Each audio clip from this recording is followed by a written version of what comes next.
Mono का मतलब होता है एक पैनल से बनना। आपके सोलर पैनल की परफॉर्मेंस कम होती है, बढ़ती नहीं है। अच्छा, फ्लेक्सिबल सोलर पैनल्स इस वक्त काफी ज्यादा मार्केट में आना शुरू हो चुके हैं। बाइफेशियलिटी का फायदा तब है जब आपके पास स्पेस हो सोलर पैनल के बाद रिफ्लेक्शन की।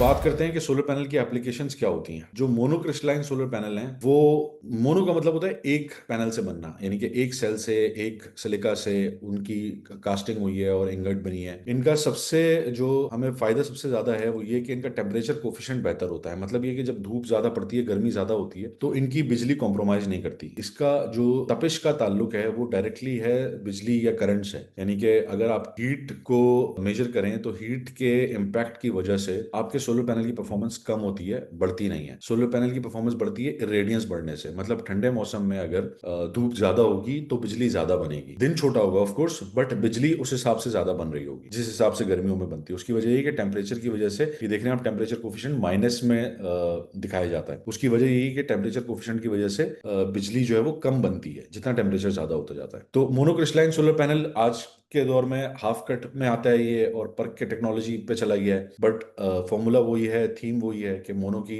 जो टेम्परेचर कोफिशिएंट है वो बेहतर है बनस्बत पॉली से। अच्छा, फ्लेक्सिबल सोलर पैनल्स इस वक्त काफी ज्यादा मार्केट में आना शुरू हो चुके हैं। उनका फायदा क्या है, उनका नुकसान क्या है? फायदा उनका ये है कि इनका टेम्परेचर कोफिशिएंट बहुत बेहतर होता है। ज्यादा धूप में, ज्यादा गर्मी में इनकी परफॉर्मेंस बहुत ज्यादा कॉम्प्रोमाइज नहीं करती है। लेकिन इनकी ना performance in terms of efficiency कम होती है, यानी कि ये जगह बहुत ज्यादा घेर लेते हैं, जिसकी वजह से इनका इस्तेमाल कम होता है। बाइफेशियल सोलर पैनल जो हैं उनके लिए आपको ये ख्याल रखना बहुत जरूरी है कि बाइफेशियलिटी का फायदा तब है जब आपके पास स्पेस हो सोलर पैनल के बाद रिफ्लेक्शन की। यानी कि सोलर पैनल जितना भी एफिशिएंट हो जाए, वो एक हिस्सा होता है फोटॉन्स का जिसको जाया कर रहा होता है। तो वो जो जाया होता है फोटोन, वो नीचे चला जाता है। जब वो नीचे से बाउंस बैक करता है तो बाइफेशियल सोलर पैनल उसको इस्तेमाल करते हुए आपकी बिजली की प्रोडक्शन को बढ़ा देता है। लेकिन अगर आप उसके अंदर स्पेस नहीं छोड़ते हैं, मतलब अगर आप ऐसी छत पे बाइफेशियल सोलर पैनल लगा दें जिसके पास स्पेस नहीं है, जैसे स्टील स्ट्रक्चर्स होती हैं या आपकी P1 माउंटिंग होती है या L2 माउंटिंग होती है, उसमें आपके पास स्पेस बहुत कम होता है सोलर पैनल के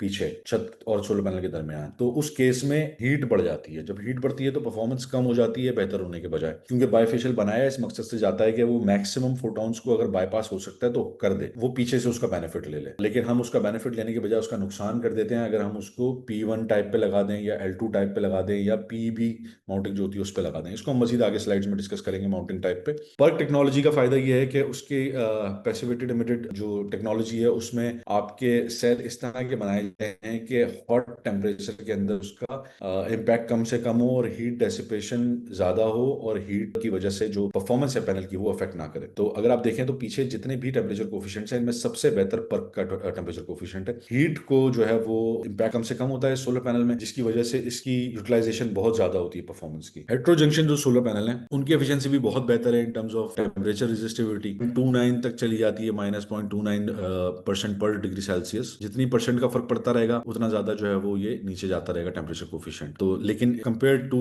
bifacial, compare to other technologies, IBC के अंदर भी जो है वो टेम्परेचर कोफिशिएंट -4 तक है, -0.4 तक। तो उसके हिसाब से HJT पैनल हमारा बेहतर है। तो उसकी यहाँ पे हमने बताया हुआ है कि जो रेजिडेंशियल रूफटॉप हैं और कमर्शियल रूफटॉप्स हैं उनके लिए ये टेक्नोलॉजी बहुत बेहतर है। जो स्मॉल साइज इंस्टॉलेशन हैं उनके लिए HJT टेक्नोलॉजी बहुत बेहतर है। और ऑफ कोर्स बेहतर बड़े के लिए भी है, बट उसमें साइज का इम्पैक्ट बहुत ज्यादा होता है। जब हम बड़े सोलर पैनल को इस्तेमाल करते हैं अपने प्लांट के ऊपर, तो उसका नुकसान सबसे ज्यादा हैंडलिंग की वजह से ये होता है कि हमारे माइक्रो क्रैक्स आ जाते हैं।